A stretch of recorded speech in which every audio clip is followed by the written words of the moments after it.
নমস্কার, আমি সুপ্রীতি আর আপনারা দেখছেন এ সাডেন প্ল্যান। অনেকেই হয়তো জানেন যে আমি আর সুব্রত পুরী গিয়েছিলাম আর এটা ঠিক তার আগের সানডের একটা ব্লগ। অনেকদিন পর এমন একটা রবিবার পেয়েছিলাম যেদিন আমি আর সুব্রত কোথাও বেরোইনি, বাড়িতেই একসাথে সময় কাটানোর প্ল্যান ছিল। সকালে ঘুম থেকে উঠেই দেখি প্রচুর বৃষ্টি পড়ছে। বর্ষাকালে এমন আবহাওয়ায় বাড়িতে থাকতেও বেশ ভালোই লাগে। তারপর একটু বৃষ্টি কমার পরে আমি নিচে চলে গেলাম আমার ছোট্ট গাছগুলোর কাছে।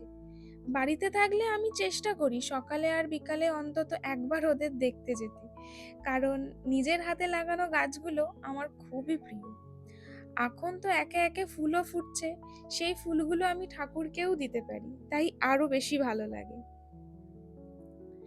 ওপরে এসে ভাবলাম আজ কি রান্না করা যেতে পারে। ফ্রিজ খুলে দেখি সুব্রত দুদিন আগে যে ইলিশ মাছটা এনেছিল সেটা আছে। বাইরে এমন বৃষ্টির আবহাওয়া আর ইলিশ মাছ, পোস্ত আর গরম ভাত, এর থেকে পারফেক্ট কম্বিনেশন আর কি হতে পারে। সঙ্গে একটু ডালও করলাম, কারণ সুব্রত ডাল খেতে খুব ভালোবাসে আর বেশিরভাগ সময় নিরামিষ খায়, তবে ইলিশ মাছ ওরও খুব পছন্দ। আর ভাবলাম আজ ওর জন্য একটা ছোট্ট ট্রিটই হয়ে যাক। কখনো কখনো সুখ মানে বাইরের কোথাও ঘুরতে যাওয়া নয়, নিজের মানুষটার সঙ্গে বাড়িতে কাটানোর একটা শান্ত রবিবারও হতে পারে।